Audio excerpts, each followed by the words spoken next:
areas of Scotland, perhaps into the far northwest as well. A risk of the odd shower, but for many areas of Northern Ireland and Scotland, a bright start to the day. Elsewhere across parts of northeast England, a cloudy start to the day. Some drizzly rain as well across eastern areas of England, but for much of Wales and the southwest, still fairly bright. And that sunshine will become a bit more widespread throughout Saturday. The cloud's going to break up and lift up, and that will allow a few showers to break out here and there across eastern areas of England. But I think most of us should stay dry through the day on Saturday. And in that sunshine, still feeling fairly warm. We've got very high UV levels and very high pollen levels. Temperatures climbing towards 24 degrees across the southeast, but widely into the low 20s. Another warm day to come on Sunday. There is more cloud arriving from the west through the day, though, so it will likely be another cloudy start, this time across Wales, northwestern England and into the southwest. But once again, it will brighten up as the day goes on. And in that sunshine, it will feel very warm, turning even warmer, though, Monday and into Tuesday as temperatures climb to the mid to high 20s. Looks like things are heating up. Boxed boilers, sponsors of weather on GB News.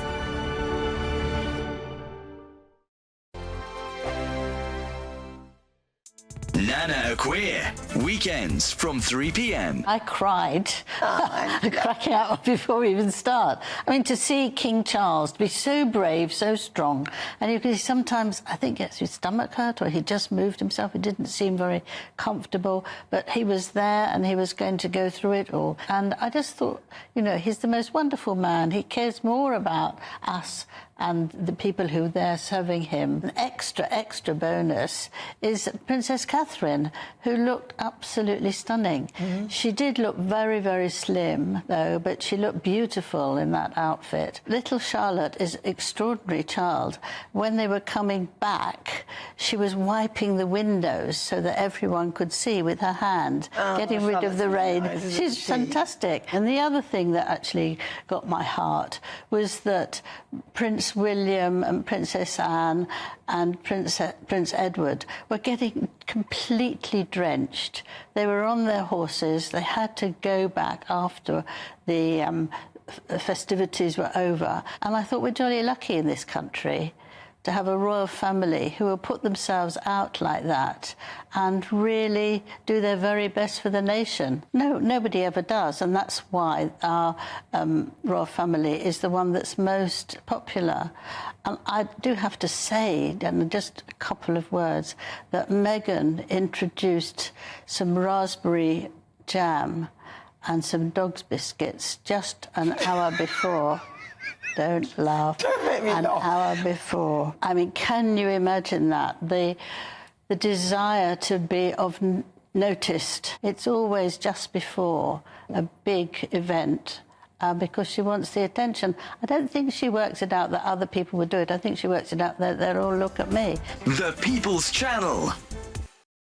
Join me, Neil Oliver, every Sunday night at 6 p.m. on GB News. And if an hour is not nearly enough for you, go to gbnews.com for special extended episodes online every Friday at 9 p.m, where we can truly get into the nitty-gritty of what's going on. GB News, Britain's news channel. Weekdays on GB News. Wake up to breakfast every day from 6 a.m, followed by Britain's newsroom at 9:30. At noon, it's Good Afternoon Britain, followed by Martin Daubney from 3 p.m, only on GB News, the People's Channel, Britain's news channel. Every Saturday, 10 till 12, we'll bring you all of the news that you need to know. We'll also remind you that there is so much to smile about. It's my favourite time of the week. I get to relax, enjoy some light-hearted stories, and let Ellie teach me about fashion too. That's Saturday Morning Live, every Saturday, 10 till 12. Only on GB News, Britain's news channel.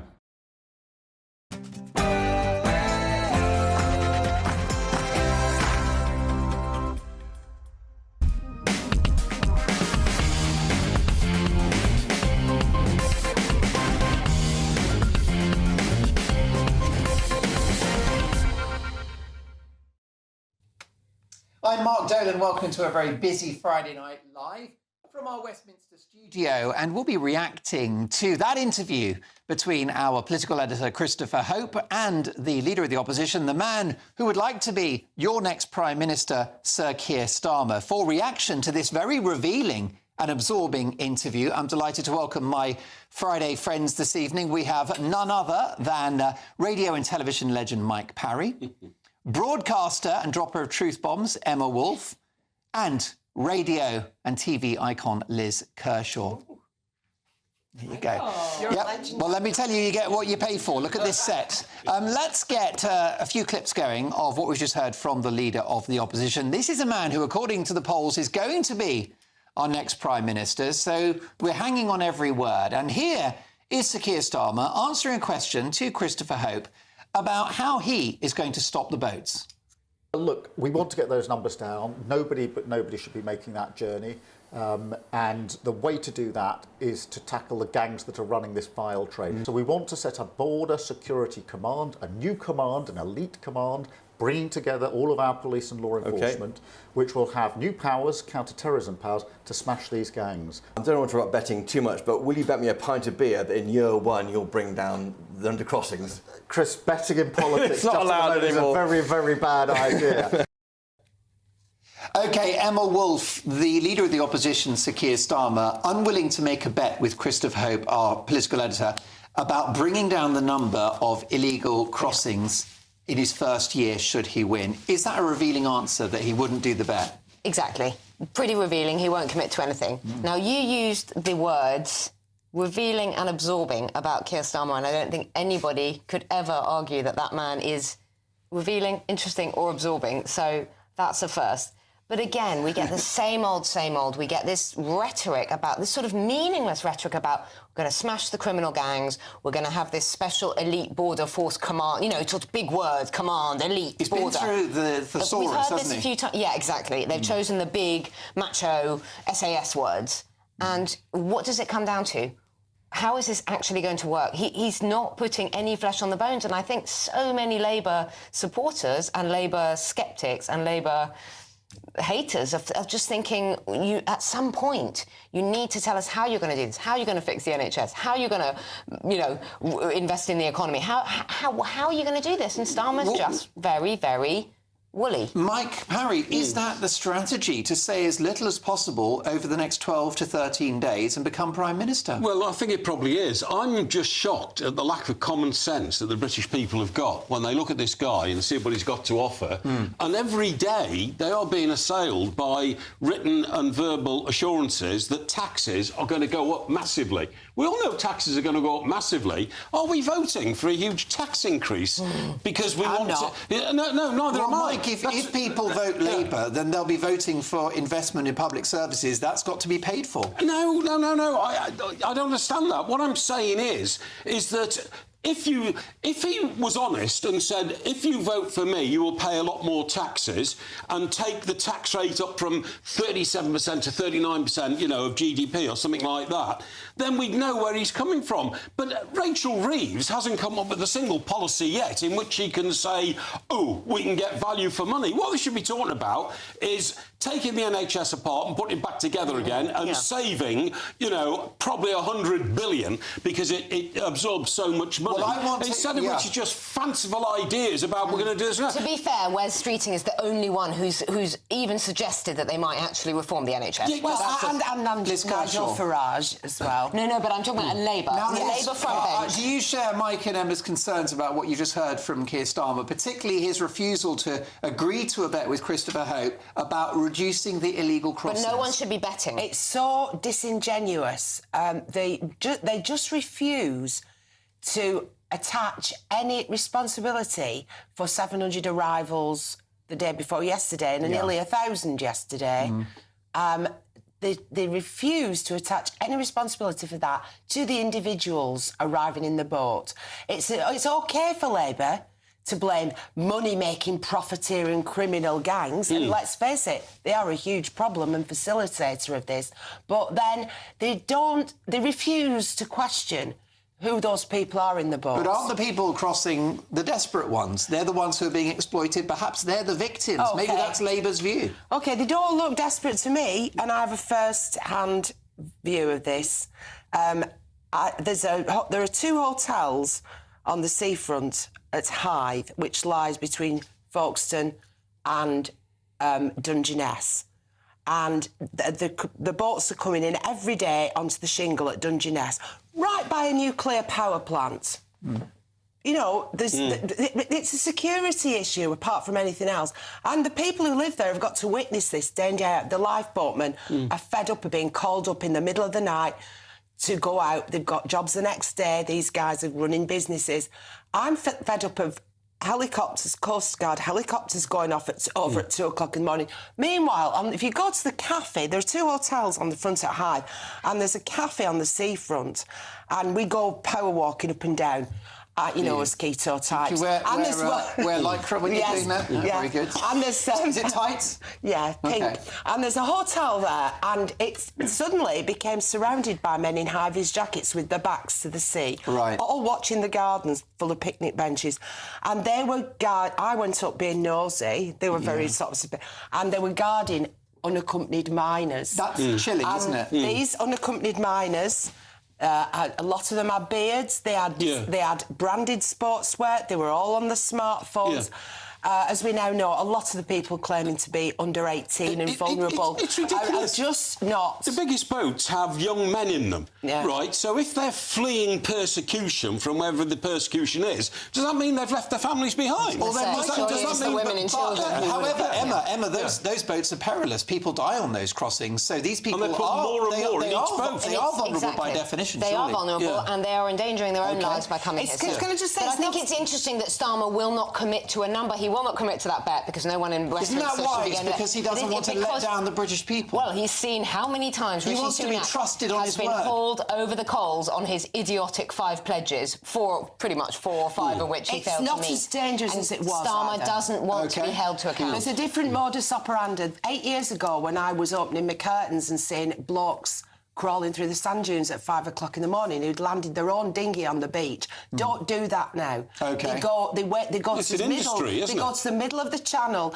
and they call for help, and they get collected by Border Force or by the And the Border Force that Keir Starmer says he's going to introduce, it's elite force, it's there already. With new powers. No, Suella Braverman has set it all up. It's there, and it doesn't work. He's a top lawyer. He's dealt with criminals in the past. Don't they realise that people smuggling... They've met their match. Mike Parry, they've met their match. Just like when you started working with Mike Graham. Right? They have met their match. People Keir smuggling... Starmer, a top lawyer who will destroy the business model of these gangs. People smuggling is one of the biggest industries in the world. He'll destroy the business. One of the biggest industries in the world. Emma, behave yourself. And the same people who are going across the border from Mexico to the United States are the same people who come here. The same people run those industries because Emma, it's worth billions of pounds a year. Last word. Wolf, go barking. Sink your teeth into this one. I've missed Porky Parry. Well, definitely. Listen, how about this? Just a very quick answer to our political editor, Christopher Hope. And it was in regards to the NHS and NHS funding and how to fix the NHS and those waiting lists. Here is what Sir Keir Starmer had to say. Pay for private healthcare to effectively jump the waiting list. Yes. I wouldn't. I actually had an operation on my knee some years ago. I waited my turn. But the idea of the Prime Minister of the United Kingdom, who is responsible for bringing waiting lists down, then saying to the public, but so far as I'm concerned, I'm going to jump the list. But you can afford to. Most people on a good wage do afford it and pay for it. If I am, elected in to serve as Prime Minister, my job is to bring those waiting lists down, and I'm not going to at the same time say, but for me, I'm going to jump the queue.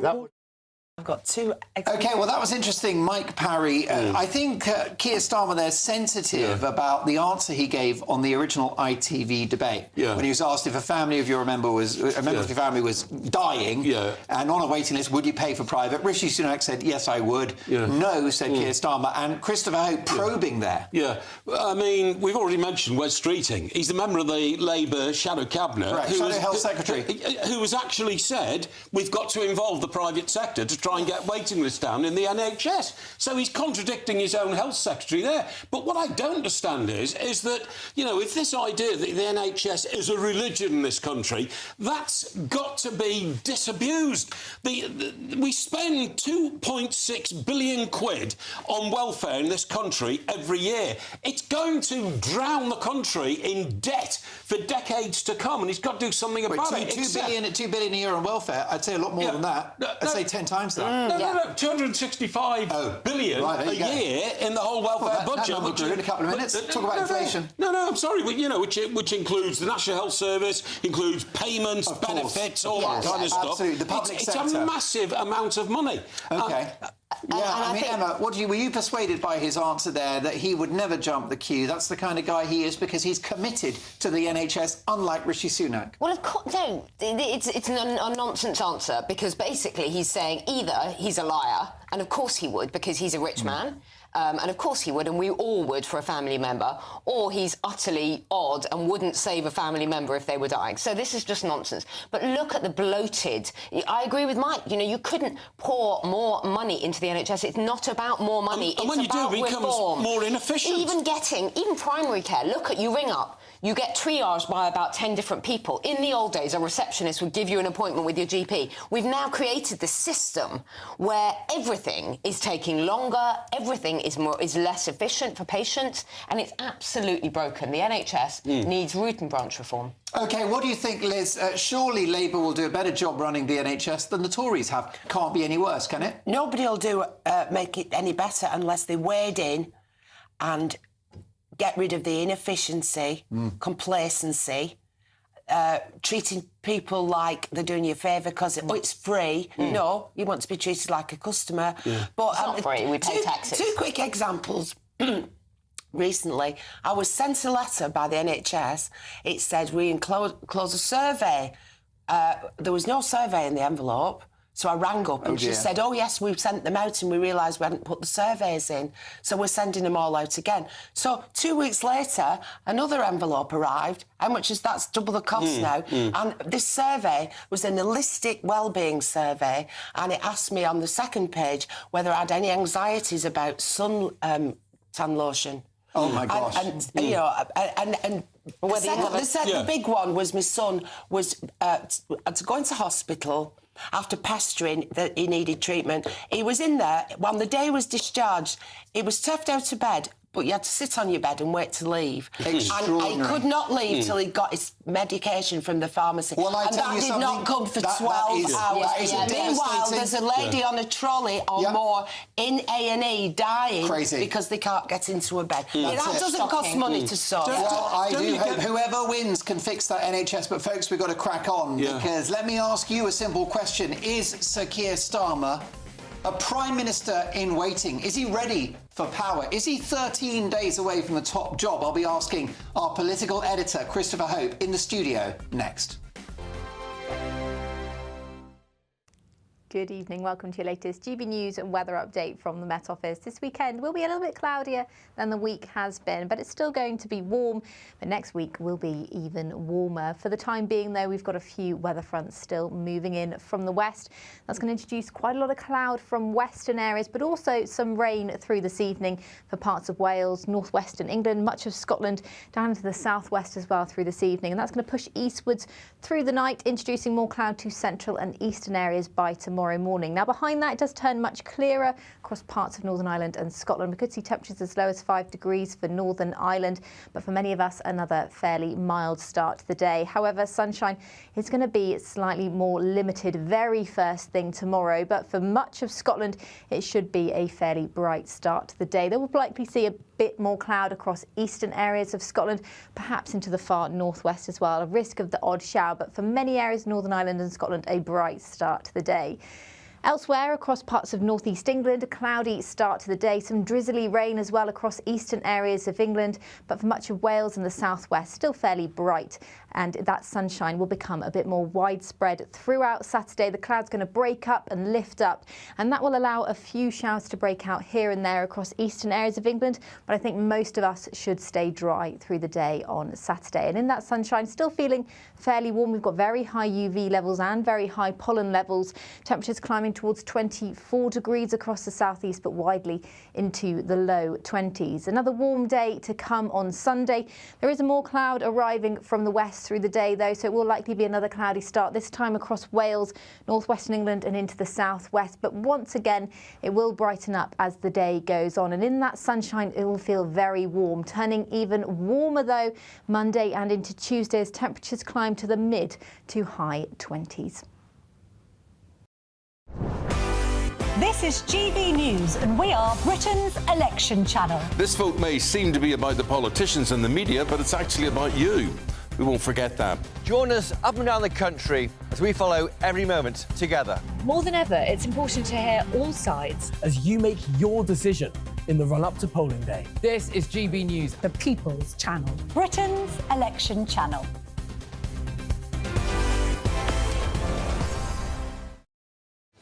I'm Patrick Christie's. Every weeknight from 9, I bring you 2 hours of unmissable, explosive debate and headline-grabbing interviews. What impact has that had? We got death threats and the bomb threat and so on. As time passes, she could have said stump. You made my argument for me. My guest and I tackle the issues that really matter with a sharp take on every story. It went everywhere. Something practical could be done. Or I can become something different. Patrick Christie's tonight from 9 p.m. only on GB News, Britain's news channel.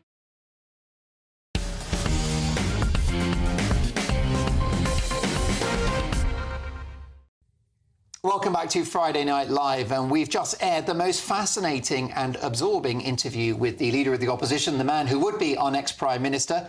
The polls are suggesting he will be, but who knows? Of course, it's up to you to decide on the 4th of July. But it was a great interview, and the man who conducted it is our political editor, Christopher Hope, who has now hot-footed it from Essex to here. You travel fast.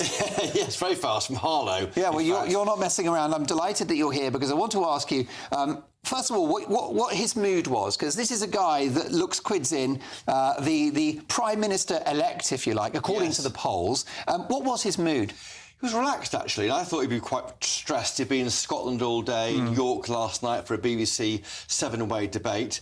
We were there for... I think we're more edgy than he was, because there was a small car crash outside the pub about 10 minutes before he arrived. So we thought, what's happening now? And then we thought it might be delayed. He was late anyway. He only got there around 6:20, so we tried to turn around quickly for our viewers. So, yeah, it was a funny old interview with him. I think I was trying to draw out of him what to be really like. There's no point in trying to jump down his throat and try and have a fight with him. It didn't feel right. And I think, some genuine ideas of what he means, what he's talking about. I thought he's going to favour, I think, whoever working people are. Well, now he's defined what a working person is. It's someone with a few £1,000 or a bit more in the bank and tries to put money away for a rainy day. It's almost the squeeze middle, to use the old language. Miliband. Those are the people who'd be favoured against. I can imagine wealth taxes, reports tonight about measures on inheritance tax, capital gains tax.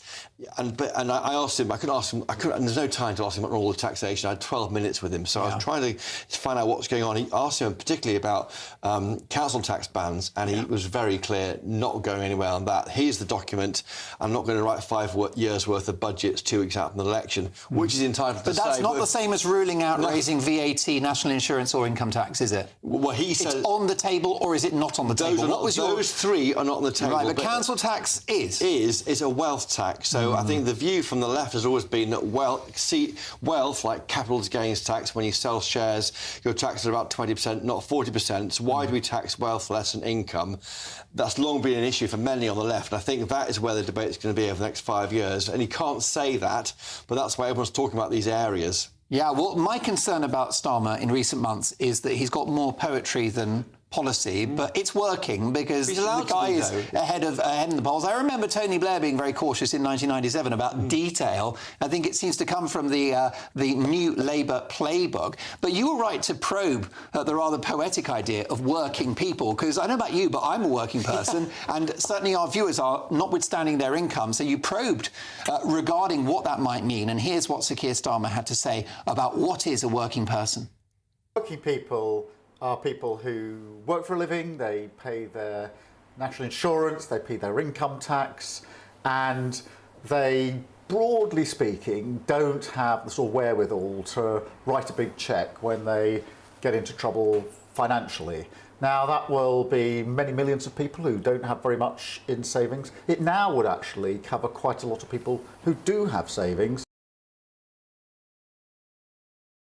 With Nick Ferrari when answering that question about a year ago. Do you think his answer was a bit more definitive and satisfactory this time around? We're getting there, because I'm trying to work out... I mean, I think, who was our GB News viewer? I have an idea in my head I'm trying to speak to when we broadcast. Who is he communicating with? Who's he want to help? Who's he favouring with his policies? And clearly he thinks it's people, lower middle-class people, maybe with a few £1,000s or a bit more than savings. They have to raid it to spend money on Is it just bills. about managing? Yeah, it is, yeah, it is. And I think that's it's quite a potent space to go in. But I think around the side of it, they're going to try and go hard on other areas like wealth. I think that's what's coming next on tax.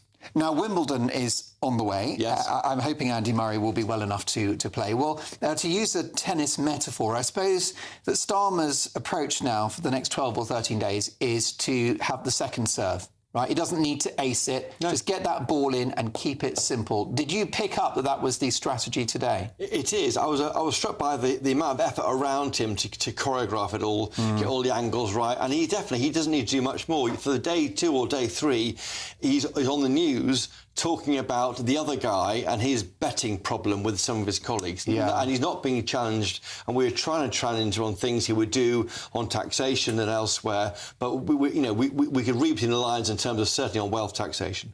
Now, Sir Keir Starmer is, his main opponent is Rishi Sunak.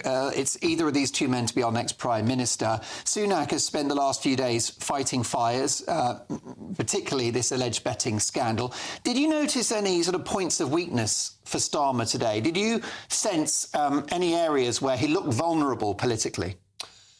I didn't really. I mean, I think that he is someone who, we are 4 weeks into the campaign and he knows what... He's match fit. He's match fit. Well, and he seemed relaxed. He's got his document. He knows it back to front. And if you ask him about an area which is a bit away from that, he'll pivot back into it. I was struck by the fact that in that document it says stop the chaos, not stop the boats. And I'm not sure there's a clear guarantee they want to bring That's more poetry, isn't it? Stop the chaos is hyperbole. Stop the boats is policy. No one believes the Tories can do it, and numbers are going up. We're now for where we are in the year, with this year so far, we're looking at a record year this year. So no one believes the Tories will do it.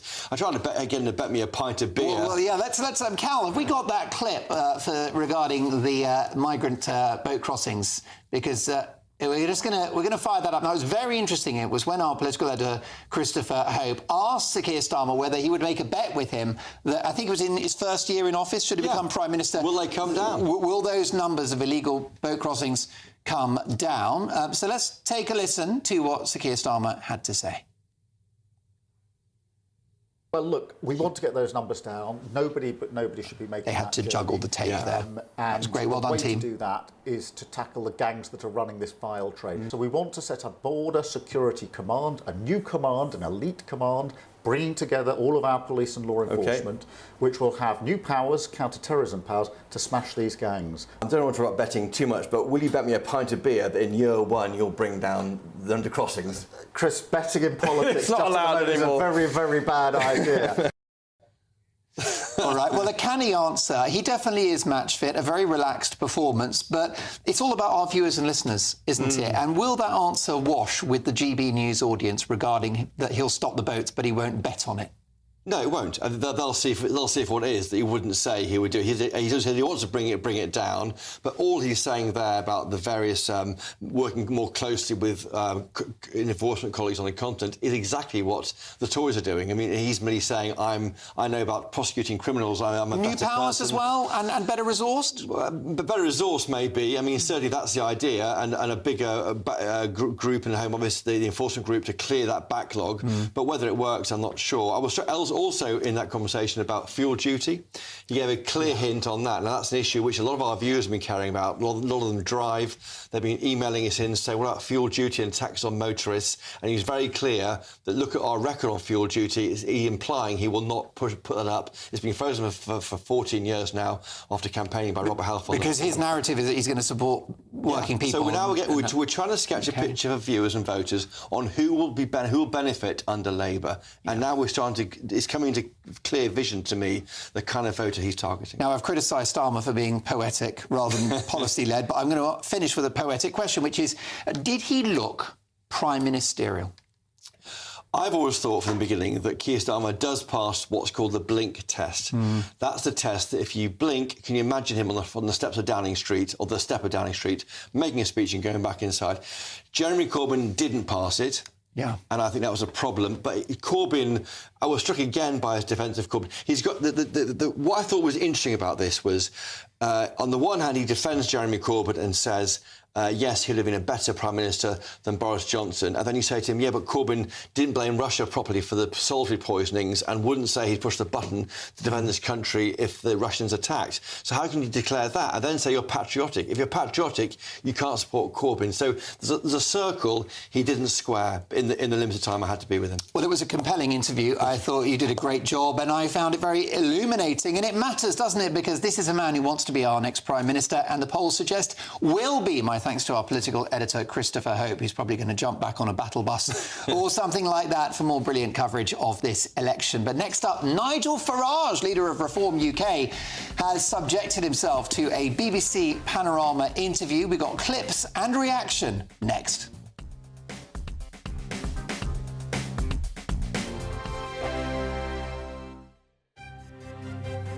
GB News Breakfast, every day from 6 a.m. Giovanni is axed following growing allegations of threatening and abusive behaviour. We won't see his little toes dancing around the dance floor again, which is a shame. Was it the BBC saying, you know, we've had some bad publicity about this star, do we need to maybe let him go? Or was it Giovanni himself saying that, you know, he's had to with all the bad publicity and what's the allegations against him, he's walked away? We don't exactly know. But what we do know is that Amanda Abingdon, who he was coupled with last year on the last series of Strictly, left claiming that she had nasty behaviour from him in rehearsals when they were training for their routines.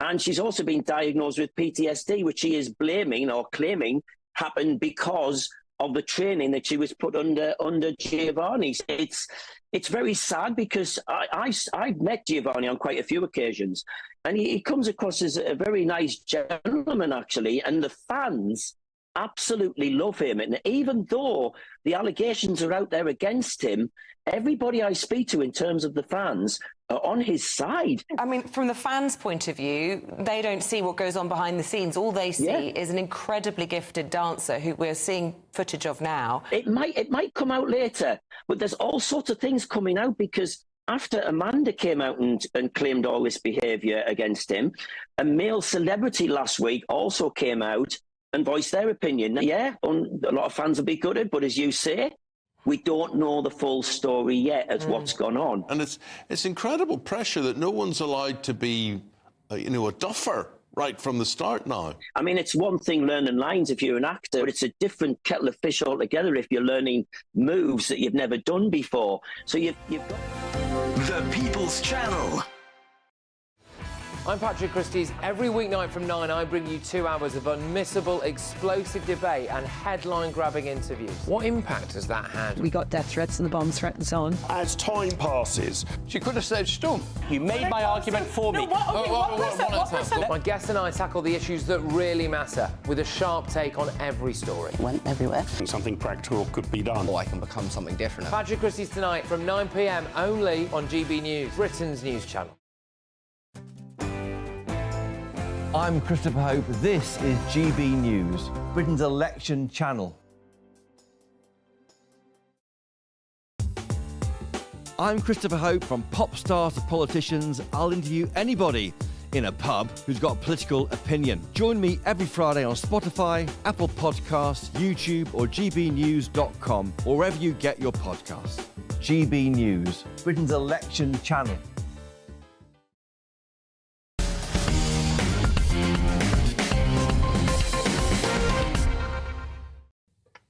Well, it doesn't rain, but it pours. We just heard from Keir Starmer, the leader of the opposition, being interviewed by our political editor, Christopher Hope. Meanwhile, Nigel Farage, the leader of Reform UK, has subjected himself to an interview with the BBC and their Panorama programme, and he was asked about his views of King Charles and our monarch's attitude to the environment. Take a listen. Do you still think what you used to think of the king? You said the king was an eco-loony. Do you still think the king's an eco-loony? The king, I mean, he wasn't the king then. I can't speak ill of the monarch, obviously. But he did used to say... You said he was stupid. He did used to say that carbon dioxide was a pollutant, which I thought was a very stupid comment. There you go. Well, that, Emma Wolfe, is the leader of Reform UK, describing our king as very stupid and saying strange things about the environment, such as carbon dioxide is a pollutant. That's going to make headlines, isn't it? Look, what I like about Nigel Farage is he's honest. He speaks his mind. I think a lot of people will remember the madness of King Charles. What was he doing? Talking to plants. Yeah. You know, we sort of affectionately laugh at our king in a respectful manner, and I think Nigel is just reflecting that. It'll resonate. Wasn't it an ignorant and offensive thing to say about our monarch?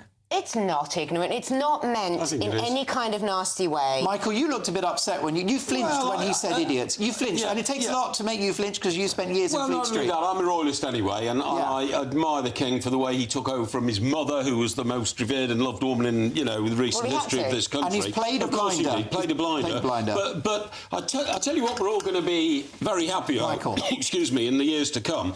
I believe if Starmer gets in, which he will, the country is going to be more and more ruled by judges, by quangos, by things outside of Parliament. I think they'll set up, Don't forget the globalists. more and more courts. Sorry? Don't forget the globalists as well. Internationalism, ECHR. I mean, I tell you what, the New York Times will be dictating policy in this country because they're internationalists. Davos, man. Now, what I'm saying is that isn't it great that we've got a king because our constitution has as head of state the king? Because believe me, without the king to remind us all that he's the head of state, I think the new Labour regime will become so autocratic that we're all going to have to start worrying about our freedoms. OK, I mean, Liz Kershaw, Keir Starmer would argue he simply wants to engage with global leaders who can make real change. What do you think of Farage's comments about the king? Michael's upset, and he doesn't flinch very often. He just flinched. Well, they were out of date, weren't they? As were apparently Keir Starmer's comments about Jeremy Corbyn making a great Prime Minister. Keir Starmer himself, Sir Keir, said today that you're allowed to change your mind. Nigel Farage was saying, I don't want to diss King Charles.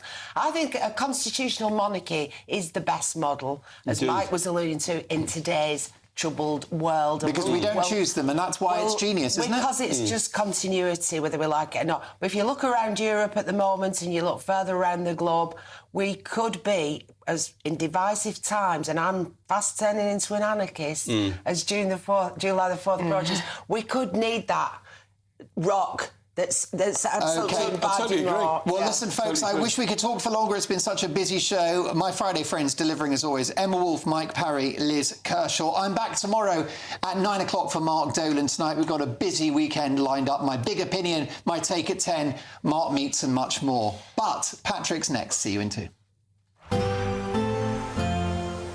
That warm feeling inside from Boxed Boilers, sponsors of weather on GB News.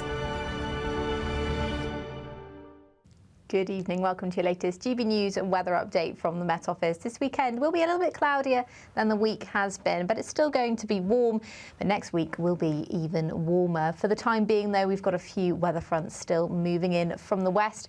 That's going to introduce quite a lot of cloud from western areas, but also some rain through this evening for parts of Wales, northwestern England, much of Scotland, down into the southwest as well through this evening. And that's going to push eastwards through the night, introducing more cloud to central and eastern areas by tomorrow morning. Now, behind that, it does turn much clearer across parts of Northern Ireland and Scotland. We could see temperatures as low as 5 degrees for Northern Ireland, but for many of us, another fairly mild start to the day. However, sunshine is going to be slightly more limited very first thing tomorrow, but for much of Scotland, it should be a fairly bright start to the day. They will likely see a bit more cloud across eastern areas of Scotland, perhaps into the far northwest as well. A risk of the odd shower, but for many areas of Northern Ireland and Scotland, a bright start to the day. Elsewhere, across parts of northeast England, a cloudy start to the day. Some drizzly rain as well across eastern areas of England, but for much of Wales and the southwest, still fairly bright.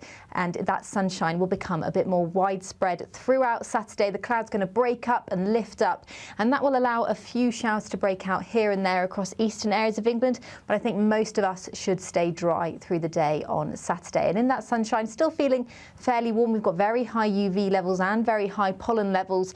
Temperatures climbing towards 24 degrees across the southeast, but widely into the low 20s. Another warm day to come on Sunday.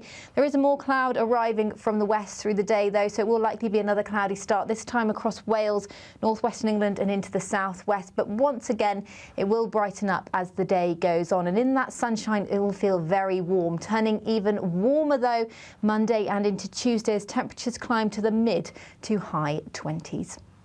Looks like things are heating up. Boxed Boilers, sponsors of weather on GB News.